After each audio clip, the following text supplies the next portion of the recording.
Some people think the Big Bang Theory disproves God. But what if I told you the idea that the universe had a beginning is actually a very Christian idea? In fact, the scientist who proposed the Big Bang Theory was a Catholic priest. Hello and welcome back to Nasrani Physicist. Today, we're talking about how you can believe in the Big Bang Theory and still be a Christian. Let me tell you how I came to that conclusion. When I was in school, my teacher explained the Big Bang like this. In the beginning, there was a huge explosion, and the universe came into existence. Please clap. I thought, wow, that's cool. Then I asked myself, wait a minute! Who caused that explosion? How did that happen? Later, I learned Newton's first law of motion. An object at rest or in motion will stay that way unless acted on by an external force. That got me thinking even more. If the universe started moving, something, or someone, must have caused it. Now, the Big Bang isn't really about an explosion. It's about the universe having a beginning. But let's first look at what the Big Bang Theory actually is. The Big Bang Theory is the leading scientific explanation for the origin of the universe. It says that space, time, matter, and energy all began about 13.8 billion years ago. The universe began as a very hot and dense point, often called a singularity, and has been expanding ever since. It's not an explosion in space. It's the creation of space itself. This idea is supported by strong evidence, including cosmic microwave background radiation, CMB, redshift of galaxies, indicating the expansion of space, the abundance of light elements like hydrogen and helium. In simple terms, the universe had a beginning. It doesn't explain why it began, only that it began. So then, what came before that? Was it something, or someone? Let's think logically. The universe follows finely tuned laws. It's ordered. It's structured. Can a thing make laws or create design? No. Only a mind can do that. Only a being can create order and purpose. So if the Big Bang happened, it makes more sense to say it was caused by someone. And that someone is God. Here's another thing. At the moment of the Big Bang, the estimated temperature was 10 to the power of 32 Kelvin. That's a 1 followed by 32 zeros. That's unimaginably hot. Can such extreme conditions just happen on their own? According to the laws of physics, especially thermodynamics, that's highly unlikely. Now how can we say this theory isn't anti-Christian? Let's compare it with the Genesis account. Science says the universe began from a singularity. Genesis says, in the beginning, God created the heavens and the earth. Science says time, space, and matter began together. Genesis shows that God exists outside time, and initiates creation. Science says the universe expanded rapidly. Genesis says God spoke creation into existence, in ordered steps. Science says light came first. Genesis says, let there be light. And there was light. Science says the universe unfolded in stages. Genesis describes creation in stages: light, land, stars, life. Science doesn't say what caused it. Genesis says the cause is God. So what do we understand from this? We see that the Big Bang isn't anti-Christian. In fact, it supports what Genesis has said all along. That the universe had a beginning. Science shows the how, while Genesis shows the who and why. Genesis doesn't give us the physics behind the Big Bang, but it gives us the theological truth that gives meaning to what science has discovered.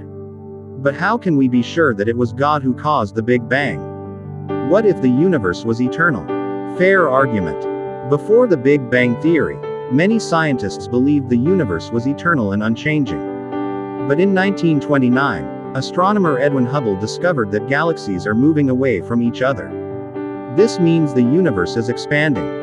Which means, it had a beginning. Before Hubble's discovery, a Catholic priest named Georges Lemaitre had already proposed the idea that later became known as the Big Bang Theory. He saw no conflict between his faith and science. In fact, some atheists mocked the theory, calling it the Big Bang, to make fun of it. Because a beginning raised uncomfortable questions. Why did it begin? What caused it? Even Einstein initially resisted the idea. He believed in a static universe at the time. But after Hubble's observations confirmed Lemaitre's model, Einstein admitted Lemaitre was right and called it the most beautiful and satisfactory explanation of creation I've ever heard. Okay, you might say, you proved the universe had a beginning and a cause. But why should the cause be God? What if there's a naturalistic explanation? Good question. But why must there be a naturalistic explanation?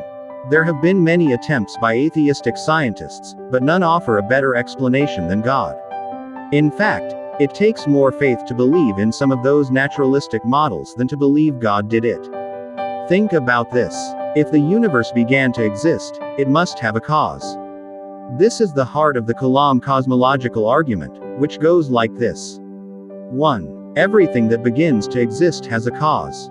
2. The universe began to exist. 3. Therefore, the universe has a cause. The Big Bang supports the premise that the universe began. But this cause cannot be part of the universe, because space, time, and matter all began with the Big Bang. So the cause must be spaceless, timeless, immaterial, extremely powerful, personal, to choose to create. All naturalistic explanations fail to provide these attributes. And these are precisely the qualities we associate with God. The Big Bang doesn't remove God, it points directly to Him. But what if the universe caused itself?